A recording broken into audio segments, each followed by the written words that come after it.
toutes et à tous, j'espère que vous allez bien. Aujourd'hui pour cette nouvelle vidéo, on se retrouve pour parler du Tour de France 2020. On va parler de sport et de cyclisme aujourd'hui.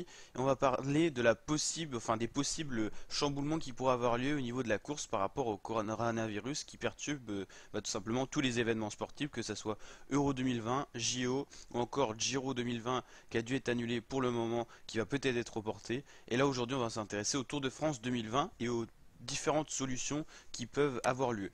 Alors la première solution était possiblement un huis clos sur le Tour de France, toujours en France, avec les 21 mêmes étapes qui étaient prévues initialement, avec un départ à Nice en juin, le 27 juin. Et finalement le directeur du Tour de France, Christian Prudhomme, a décidé qu'il n'y aurait pas de huis clos, parce que tout simplement ça nuirait un peu tout simplement à l'ambiance du Tour de France, qui fait que les spectateurs viennent au bord des routes, tout ça c'est quand même un sacré rassemblement.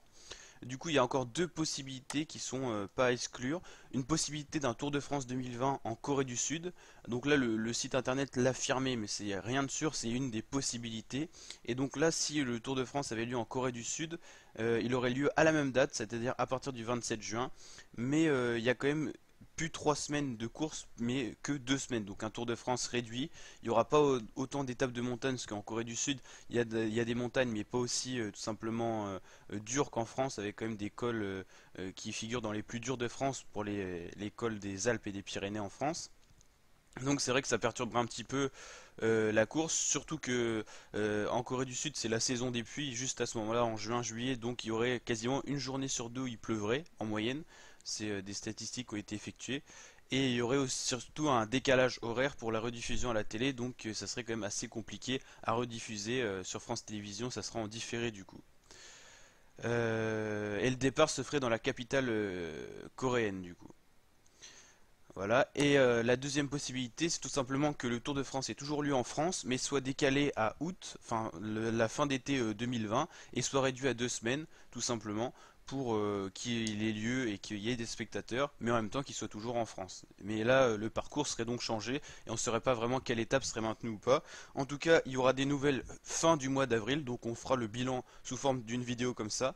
Donc pour suivre un petit peu l'évolution de tous ces événements sportifs que d'habitude on suit sur ma chaîne YouTube, et donc cette année c'est compliqué. En l'Euro 2020 on devait avoir un partenariat avec justement une plateforme de pronostics sportifs, donc ça a été annulé, ça sera déporté à Euro 2021 où on refera tout simplement ce partenariat avec secup.io. On avait aussi, bien sûr d'habitude on suit le Giro, toutes les grosses courses de cyclistes, c'est-à-dire Paris-Roubaix, plein de courses, le critérium du Dauphiné. Là pour l'instant c'est vrai que c'est un peu plus réduit au niveau du panel de vidéos au niveau du sport qui sont quasiment inexistantes en ce moment. En même temps, vaut mieux prioriser tout simplement les événements les plus nécessaires. Donc voilà. N'hésitez pas à liker la vidéo si elle vous a plu et à vous abonner à ma chaîne YouTube pour d'autres vidéos de ce genre. Et je vous dis à très bientôt pour de nouvelles vidéos de ce genre pour faire un petit point actualité pour voir quel événement on pourra suivre sur ma chaîne YouTube au niveau du sport. Allez, ciao!